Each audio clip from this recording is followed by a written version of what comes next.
But actually, this is now just on a commercial basis, and organisations that any sort of intellectual property, any sort of know-how, successful businesses are likely to be focused upon by the hostile state actors. Yeah. And it's about gaining access to their intellectual property. Yeah. And they literally will, replicate, back engineer. We saw the thing recently with the the chat GTP equivalent, came to be in a fraction of the time that like £4 million or something. And crazy a fraction like of the that. cost. Yeah. You don't do that without back engineering something that has already existed. Yeah. I want to keep the Future Workplace podcast completely free so that we can ensure that we're giving you good informative content about the future of workplace. But B, I want to try and ensure that we're getting really top quality guests on. I'm sure you'll agree that this particular podcast is a fantastic guest. In order for me to ensure that I'm attracting really good guests so that we're giving really fantastic information on each and every podcast, we need to try and ensure that there's a reach of audience there. So in order for me to A, keep it free, and B, ensure that the caliber of guests are at a standard where you're getting really top quality information, here's my only request.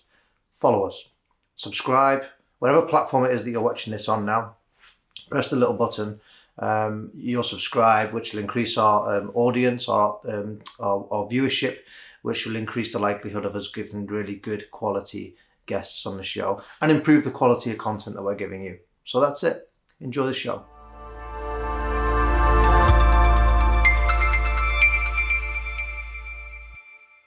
Great to have you in. Appreciate you coming along. It's good to see you again as well. You too. Thank you. Thank you for the invitation. And for those that don't know you, who are you? So, Jon Roadnight. I am Chief Executive Officer of Cornerstone. Cornerstone is a consultancy business that started in security, technical security, physical security. And over the years, we've been going about 18 years now. Over the years, that's transitioned into broader technology. So IT, AV, smart technology, areas connected. It can be quite broad at times. But security was our starting point, and security runs through everything that we do. So we're looking at design of audio-visual systems, we're looking at design of smart systems, but through a security perspective, which sounds simple and it sounds logical, but it's amazing how often that isn't the case. And we get called into scenarios to maybe unpick designs that have been issued, or maybe to resolve technical problems on client sites. And where maybe the smart system, IoT-based system, has been used as the attack vector for a data breach, or it's been used as a means of accessing the broader network. And you find that opportunities to secure the network around that technology hasn't been taken. The specification wasn't there in the first place, and the integrators, without any awareness, have done their standard deployment, and it hasn't picked up on the security factors. Yeah. So although our offering is now a broader base, technology based solution, security is at the core. Security runs through everything that we do, and that's an important differentiator for us. That's the primary driver for it, is the security. And we're talking network security, not physical security. We're talking both, actually. Oh, right, okay. We're talking both. Yeah, we are we're technologists, so our ability to apply our understanding spreads across all areas.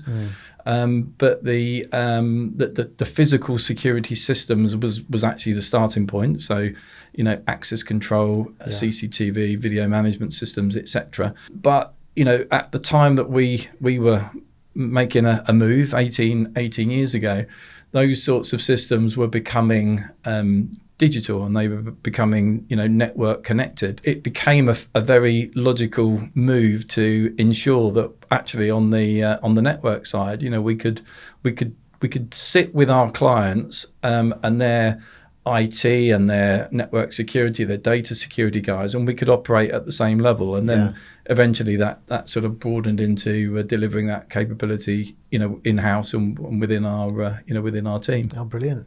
And one of the things that always strikes me with security is, you don't know, or quite often you don't feel like you need security until it's too late. How do you get ahead of that? You're a consultant. How do you approach the market by saying to them, look, guys, you don't know what you don't know. Yeah, and by the time you do know, it's too late. Yeah, so, it's a really good question, and it's a challenge. But one of the driving factors for all of our design work, be it security or non-security, is risk assessment. So we can predict that certain scenarios are more probable in a situation than others. And every situation is different. Every environment is different. Every client environment has got different vulnerabilities. There's different threats that are applicable to that client, and they have a bearing. So we undertake that risk assessment. We work out the risk environment, and then we design solutions to mitigate those risks. Gotcha. All the time, that will be overlaid by two other factors. One of them is an operational requirements overlay. So operationally, what does the client need to happen? That might be, what do they need their systems to do and their solutions to do?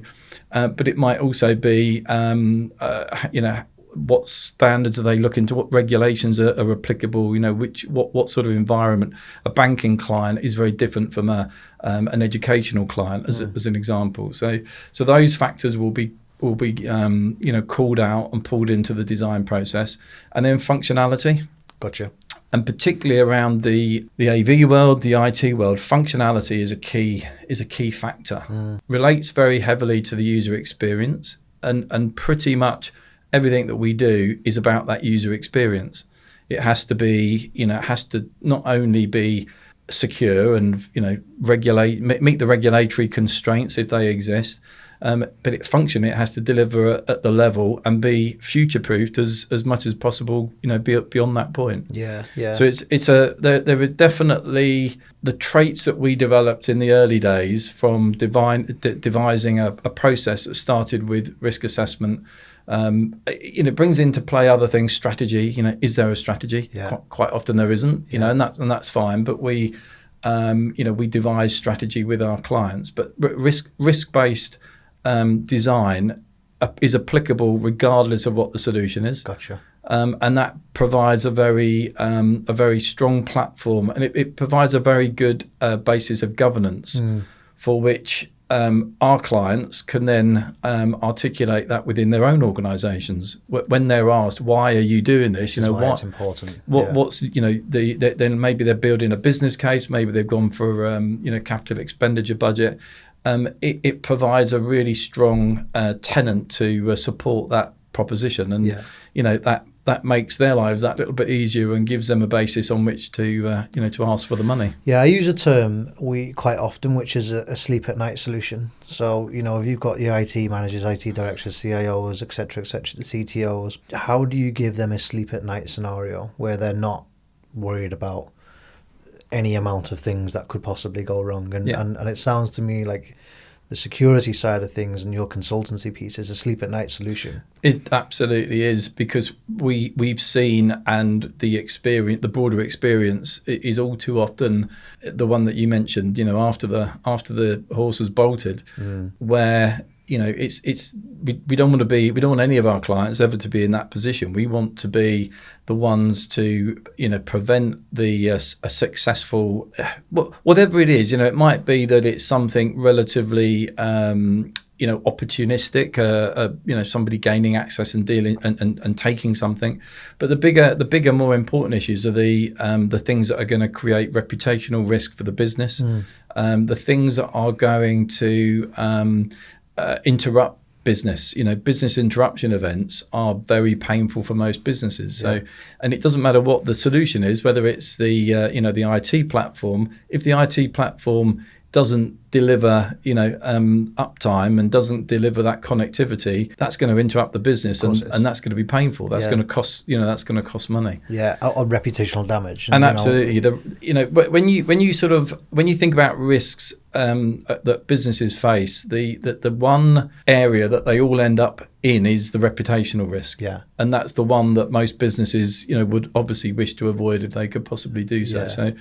So our whole proposition is about de-risking, both in terms of design, but also in terms of delivery, through our sort of processes, through our experience, making sure that, we've understood the environment, we've understood the risks associated with the delivery of the project, and removing them wherever we can. And that happens internationally across national borders. We operate globally.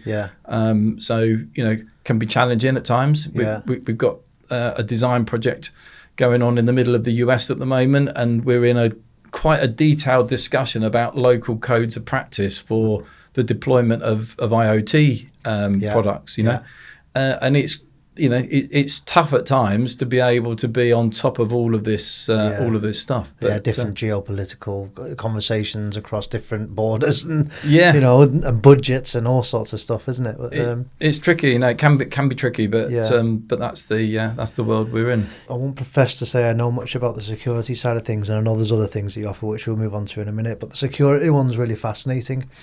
How do you get to a point where you're having a conversation with a client whereby they're not using a sledgehammer to crack a nut? So how do you deploy a security solution which is not armed guards and dogs on patrol? It's a good question. It's the word that we use is proportionality.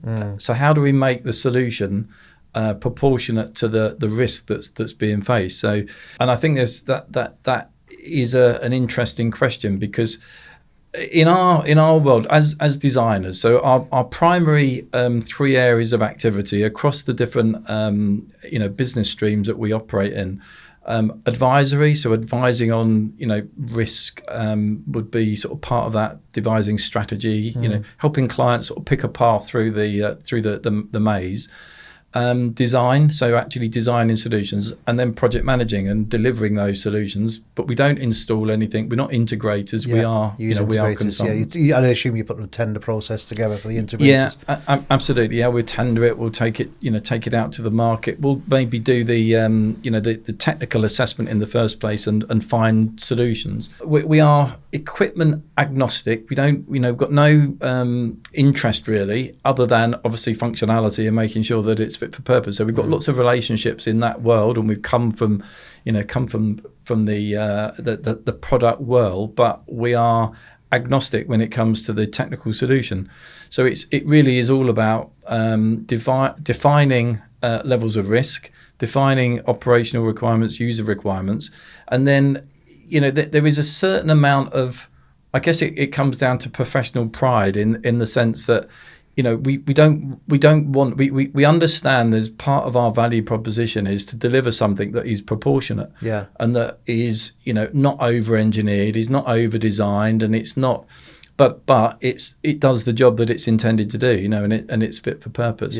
But we talk about it as a science, not an art. But in reality, I think there is an artistic element to that. And experience, right? You've got 18 years of experience where you can probably lean on your little bag of knowledge to say, actually, it needs to be this because of that thing that we experienced back in 2013.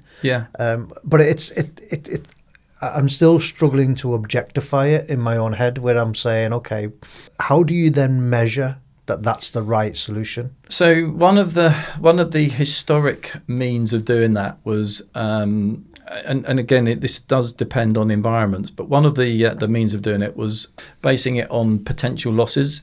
So you're not going on security. You're not going to spend £1 million on security if the assets that you're looking to protect are worth £50,000. The thing doesn't equate. unless the assets that are worth £50,000 are going to create, £2 million damage, worth of reputation. Exactly.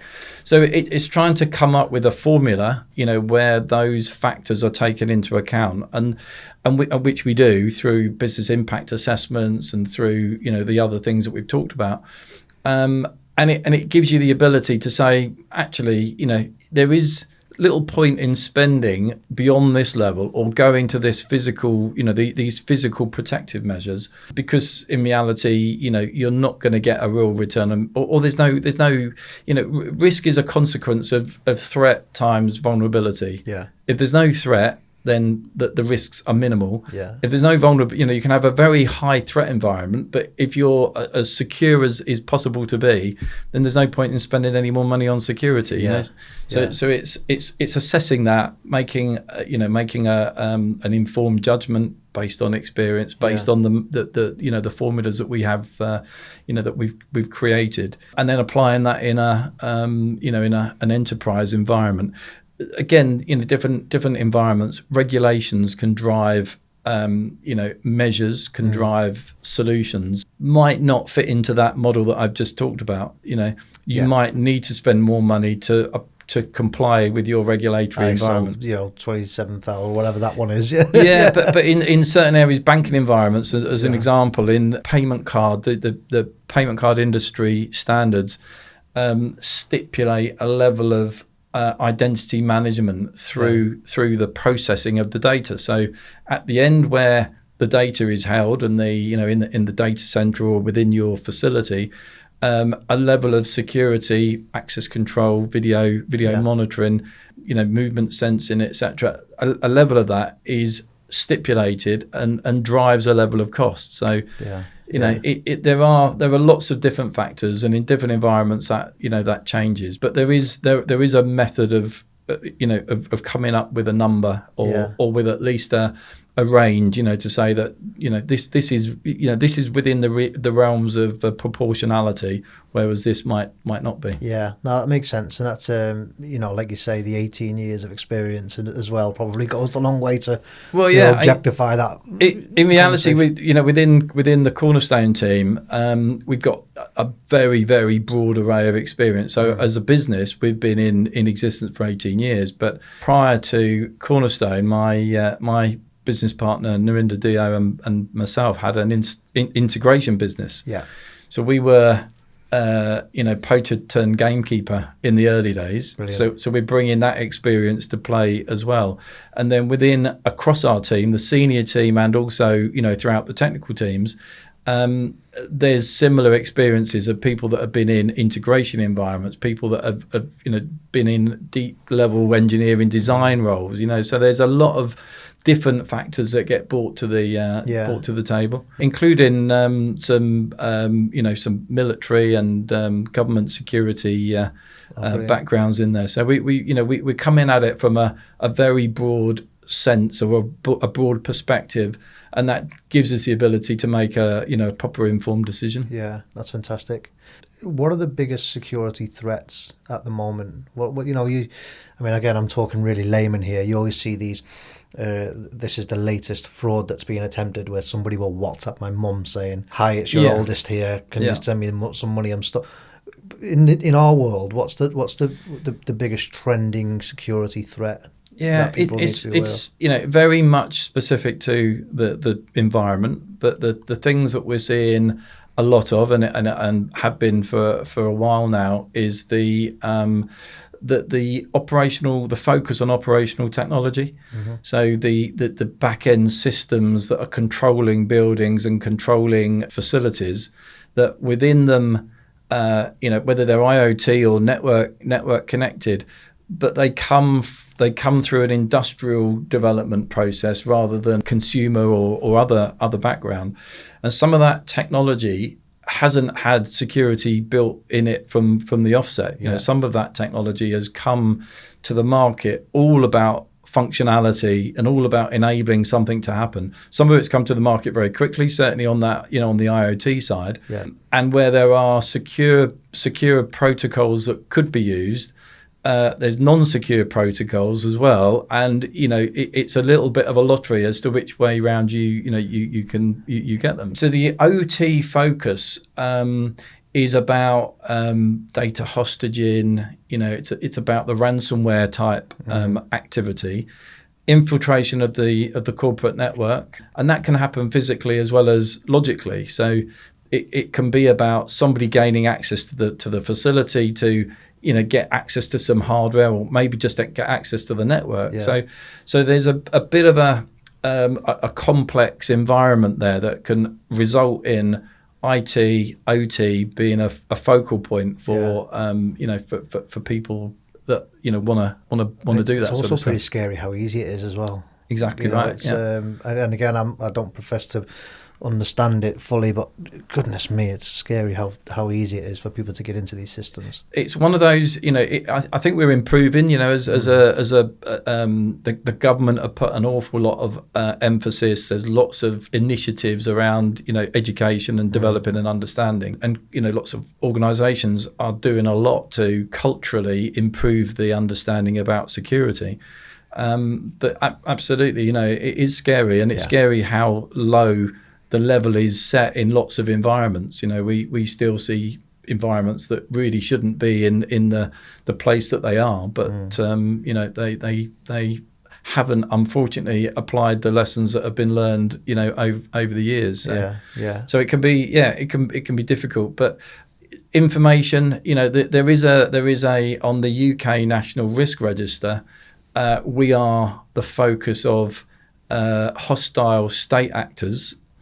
And they're not so much interested in, there is the thing that's always been there about, our defence contractors, and some of the sort of the easier ones to identify as being being at risk. But actually, this is now just on a commercial basis, and organisations that any sort of intellectual property, any sort of know-how, successful businesses are likely to be focused upon by the hostile state actors.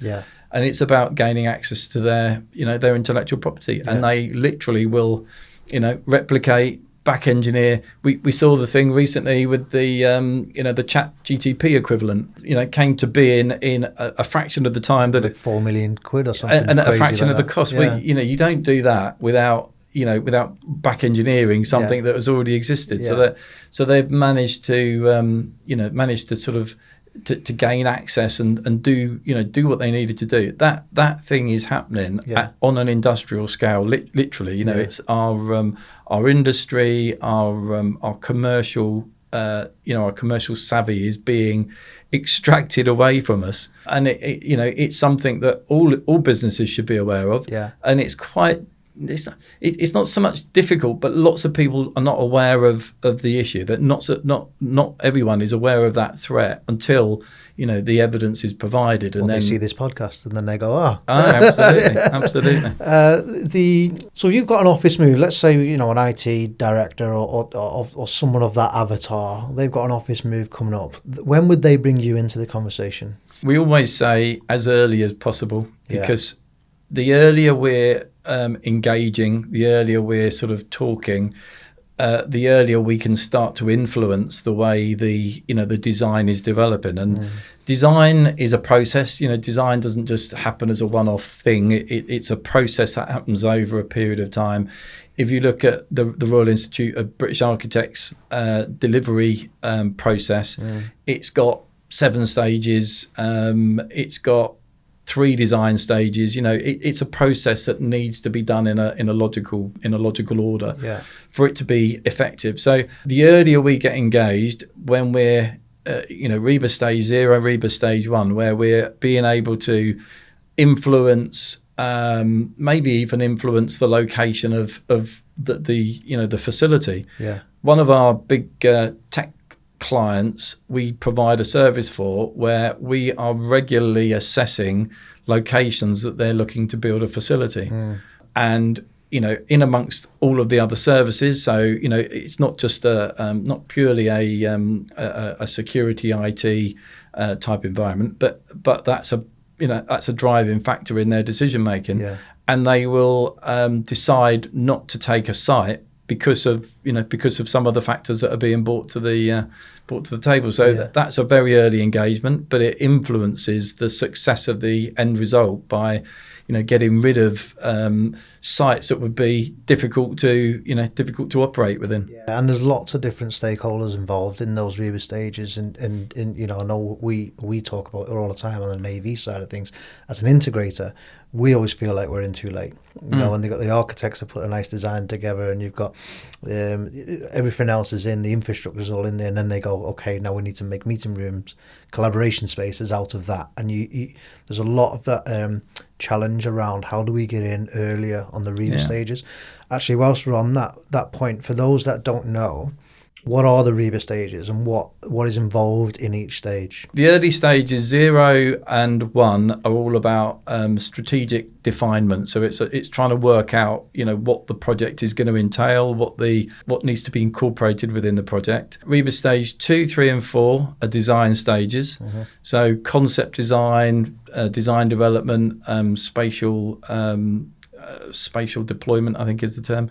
And then a technical design, stage 4. Stage 5 is all about delivery, so implementation, maybe about the production of the construction. And then stage 6 is the living with stage. So effectively, it's all construction until stage 6, and then that's the building or the facility life cycle. And that within itself has lots of. And then you've got the continued needs analysis. Exactly. After 6 months, and is the design actually being used the way that we anticipate it was going to be used during the design phase? Yeah, and that is often a massive issue, because quite regularly, particularly in an office environment, at the point at which you're at stage 0, stage 1, and it might be a landlord's shell and core type development, you don't actually know how the building's going to be used. You don't actually know at that point who's going to be occupying it, what their business is, what their needs are. So I'm always, although it's easy to be critical about construction at that level, because it quite often doesn't deliver what the client needs. There's no real surprise in that, because the client isn't around quite often at that time, so it's hard to define it. And you sort of do your best and pick a path, and then hopefully is almost the sort of second round, the fit out design that really sort of hones in on that. Mm-hmm. So our business is heavily aligned with the REBA stages. We have a solution, or a number of solutions that fit within all of those with all of those stages. And although we don't operate solely in construction, it's still applicable. It's still a logical, sequential process of activities that needs to happen to get to a good solution. Hey, hope you're enjoying the podcast. I'm just going to take a quick 30 seconds of your time to say, if you are an AV director within an organization, an IT director, a facilities director, you're responsible for real estate and meeting room technology specifically. You have an upcoming move, or you have any retrofit moves that you're working for at the moment, and you want to get us involved in the design of that, the implementation, integration, supply of the equipment, and then the ongoing service and support. We put some links below. Feel free to follow the links to follow us to request our support, and we'll make arrangements to come and see you. So that's anyone that's got any kind of AV, video conferencing, meeting room technology solution requirements. Links below. Click the link. We'll make arrangements to come and see you. All right, enjoy the rest of the show. The outcome that everyone's wanting to get to, especially if you've gone through all of the effort of going through those REBA stages as well. The end result needs to be what you guys have designed. How do you continue that relationship with your client then? If you're brought in early days, REBA stage 1, 2, you put the design together, you've done a needs analysis, you try to understand what the client wants. Project is then delivered by an integrator. At what stage do you either cease the relationship or continue the relationship and continue to do a needs analysis? How does the after PC piece work for you guys? It tends to work on that basis, that it's a continuing. We're actually only in the last month we have picked up a piece of work from our very first client 18 years ago. Yeah. So the relationship has existed, it's endured throughout that time, and that's the norm. We've got very long-term business relationships because it's never, everything's constantly changing as we know. The threat environment is constantly changing, the technical environment is constantly changing. So we need to be able to assist our clients through their life cycle journey. And we've done that in some instances on a number of iterations. We're in sort of the third round of a system or the type of technology. So it's purely a relationship management thing. Being available, ensuring that we try to keep people informed and educated around the stuff that they need to know. That's going on in our world, which is rapidly evolving, right? Especially for things like security, which we've spoken about. I mean, I can't fathom how quickly things change. And one of the interesting things about your specific role is how do we maintain the position of strength when security threats evolve so quickly? Yeah. How do you stay on the upward side of the curve and not become a dinosaur where it's tough. It's a really tough ask. We are constantly educating, and that's within our team, across our team and outside of our team within our clients. Probably 9-10 years ago now, we started our own in-house academy. So we're training for professional skills and management skills, as well as the technical and the subject matter skills.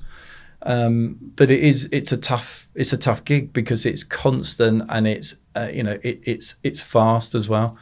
You look at some of the specialist areas that have evolved even in the last couple of years. The pandemic and the effect that the pandemic had on the AV world and meeting room, collaboration environments. Everything has changed almost overnight in that space.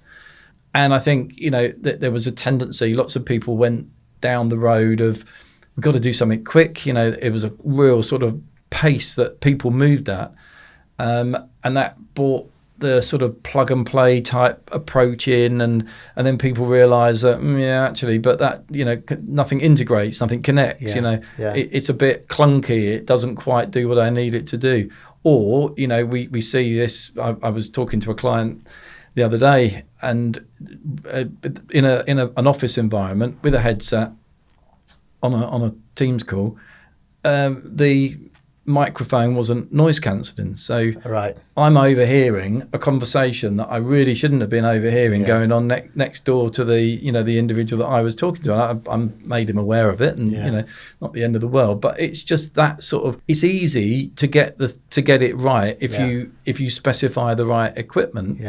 But it's easily done wrong as well. It's easy to get those things wrong, and you can see how, right? Then the noise cancelling headphones can be expensive, right? Yes. And you can see how companies would just go, actually, we're just to get those ones. Yeah. And then all of a sudden, you got reputational damage because somebody's overheard a HR conversation, exactly or something along those sort of lines. Exactly. Or it's a busy office and you can't hear a thing. It's just an absolute cacophony. How are you? You mentioned COVID, which just made me think. How on earth are you managing security when 50% of people are working from home? Yeah, that was an interesting time. We had quite a number of project management activities going on at that time, and there was the initial sort of everyone, offices closed down, and there was that initial shock that went on. Then there was a round of the, as technology companies do, they came up with solutions. So they were trying to sell all of their clients thermal camera imaging to detect, whether the higher levels of and stuff. Which we soon sort of, we soon explained that that's maybe a bit of a blunt instrument in terms of the the process of detection of the virus. So I mean the process was tough, but what we actually ended up doing in conversation with our clients was to sort of take the opportunity, because as we were in that project delivery mode and project managing, buildings are being closed down. This is a great opportunity to accelerate work, or add more to the project that you were planning to do, and over a phase period. Let's try and do it all in a single phase. Yeah. So we sort of, I think we probably helped some of our clients take that opportunity. We explained, how we felt this could work and why we felt it was a good opportunity, and some were able to support that and went with it, and that was good. The challenge of remote working and the remote network access, the communication issue. It saw the proliferation of the deep fake sort of technology, and some high profile examples of where that's become a problematic. Yeah. So we haven't, as design consultants, as consultants across that technological environment, we haven't got the answer to everything. We haven't got a solution for everything. But what we can do is stop people making the wrong move. We can save them money and maybe save them time and effort on things that are not going to actually get them where they need to be, but also help them to sort of move in the right direction. It might not be a one step solution, but we can help them to get to a better place across all of the areas that we consult across. Yeah.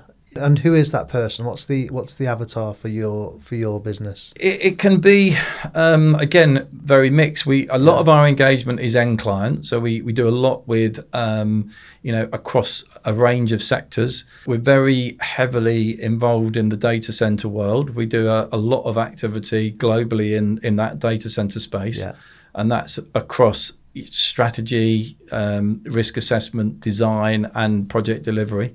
IT, AV, and security. So it's a very sort of broad area of activity for us. We work with developers, we work with property managers, we work with end clients moving into properties. We work in education, defence. We have got quite a broad footprint of areas that we do have specialist knowledge and specialist access to, for various reasons. So it's quite a broad base. Anything that has a network. But the thing that we always, we always sort of go into those relationships expecting there to be lots of unique factors. And what we end up working out is that there are some unique factors, but actually there's a lot of common issues that everybody shares in reality. And we can move quickly to broaden our specific, area knowledge. We can move quickly into into those other sort of peripheral areas and make sure that we can operate at an expert level across all of them in reality. We talk a lot about, on the podcast specifically, around the continued relationship between IT, AV, and we've spoke a lot about security today, haven't we? But I know that you obviously do IT, AV consultancy as well. What do you see? How do you see that relationship between the two? It used to be completely separate. Yeah. How do you see that relationship evolving, and how has it evolved over the past 2 years, and what do you think the next 2-3 years look like? I think it's parallel. It runs parallel with security and the way that the security world has converged with the IT world. IT is the net. IT is the backbone.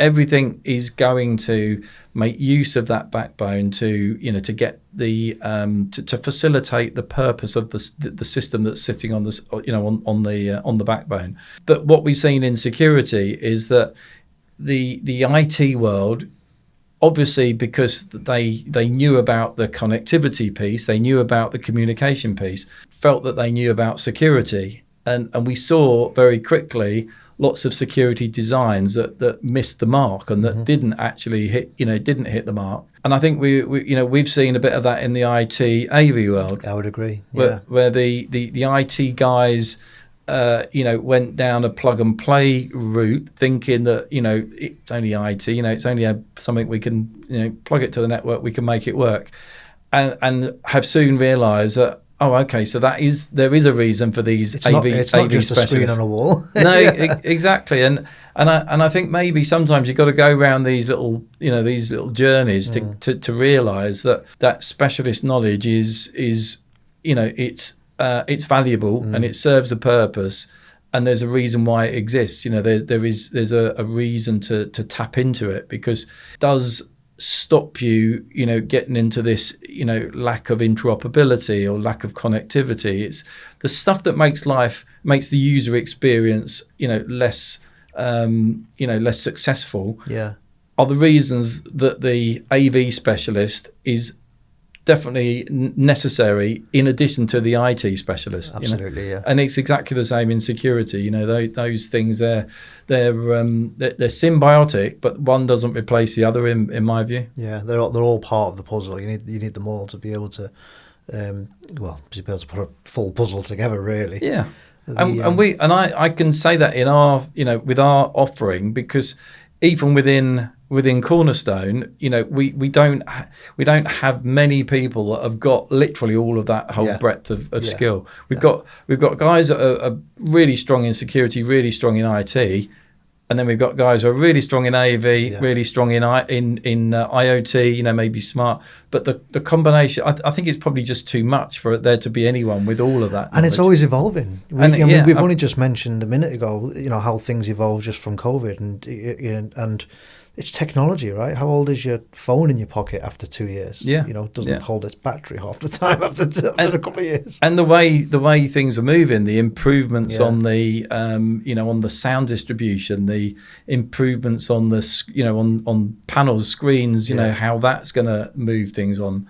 Absolutely right. It's certainly not slowing down. If anything, it's speeding up again.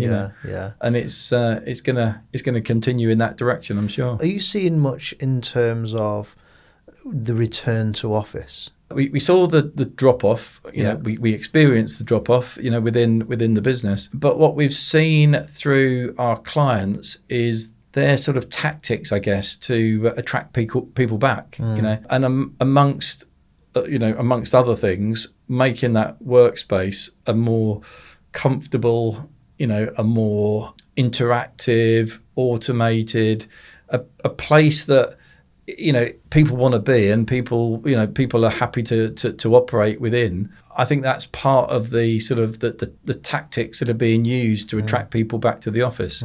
So office, some of our clients and their sort of the use of and deployment of technology, use of smart technology, it's part of the reason for doing it is actually that, it's to try and make it a little bit people come in. Yeah. It's an interesting one, isn't it? And something that I battle with as a business owner myself is around what is the right answer, and I suppose I'm a little bit old school in that I like this. I like being sat around people, and I like, throwing out a question to somebody on the other side. Where are we on that particular thing? Yeah. I was just interested to hear your thoughts as an owner of a company and where. I don't think you can beat that face-to-face office environment. As you say, things get dealt with in the moment rather than them becoming a reason for a call or a reason for a meeting. But equally, I think the moment that everybody ended up functioning from home, the genie was out of the bottle, and insisting that everybody is back 5 days a week is just an unrealistic expectation. Yeah. And I think, unless you're Jamie Dimon and you just do what you want. Well, absolutely. I think there is another factor to that as well, and I think it's going to start to play a bigger bearing in. It's already quite a thing in the IT world, certainly in some of our sectors in data center, which is the sustainability issue. The impact on the environment. Clearly, it's a lot better to be on a call than me jumping on a plane and going over to New York or whatever, and having all of that travel, all of those people traveling, constantly. That will have, or that has had, a significant bearing and made a significant improvement environmentally. So I think from a sustainability perspective, the AV world is probably a bit behind the curve because of its size, maybe being able to claim a bit of sort of specialist, whereas the IT world have been hammered with it for some time, and understandably and rightly so. Security, probably somewhere between the two. So I think that the realization, although I would love everybody in the office all of the time, and I think most most business owners, most leadership teams would see there's an advantage to that. I think we've got to sort of accept there has to be a balance. There has to be a balance, somewhere between them. Yeah. And even myself, I've got young children at home. There has to be a balance where I can say, well, actually, I'm going to, make sure. I've always worked from home. I've always been far more productive at home, but I fully understand my son-in-law and daughter with their two young daughters. His office is in the house. It's not the easiest place to work all of the time. It's carnage. It's carnage. I've got an office down the back of the garden, and even that's madness. But Jesus, especially when the kids are as young as mine are at the moment. John, obviously, I've caught up with you various times over the months, and I could talk to you for hours, but unfortunately we don't have hours on the podcast. So what kind of wisdom would you impart on somebody who is your perfect avatar? So we mentioned it a couple of sentences ago. What I think the question really is, what do they not know that they should know around using a company like Cornerstone and the reasons for bringing you in? Yeah, okay. So a difficult question in one sense, but in reality, that the thing that if I was looking at this from the outside, I'm a client and I'm looking to find the best solution that I can for my business. I'm moving office, or maybe I'm doing a bit of an upgrade in the office, or I've got an organisation that has come under a little bit of scrutiny, from a security threat perspective. It's about understanding what who you're engaging with. So making sure that they've got the right credentials, they've got the right professional qualifications. It's become more difficult, but it's still relatively still a relatively low bar across the whole of the security world and the IT and the AV world. I could pitch up tomorrow and call myself an IT consultant, and nobody, there's nothing to say, I am or I'm not, So the professional accreditations, trying to sort of do some of that due diligence in the background, ask others, ask around, ask if anyone's got any experience, and then ask for references. So if I'm, I know that sometimes can be tricky, but if I've got and I'm able to give you a dozen references for projects in the last year, that should sort of paint a bit of a picture. Oh, brilliant! But it's a difficult one, and all I would say for most of the time in our world, the good relationships happen through communication. They happen through people that know somebody that knows somebody. So use your network and ask around and see who's working with who. Absolutely. Always a pleasure, John. Last thing, how does anyone get in touch with you if they want to get in touch with you? Via the website, our company website, www.cornerstonegrg.co.uk. Or me personally on LinkedIn. It's probably the safest bet. Excellent. John, thanks again. That was insightful. And like I say, I could have gone on for another hour, to be honest, because I found it imparting the knowledge onto me. I was like, that's really interesting. So thank you. Thank you. Thank you for spending the time, and appreciate it. Thanks for the opportunity. It's all right. Hope you enjoyed the show. I certainly enjoyed interviewing that guest, and again, I learned an awful lot in the process of that. If you did enjoy the show and you want to see how we integrated a multi-level AV solution with one of our clients, we've done a quick video on that here, so check that out.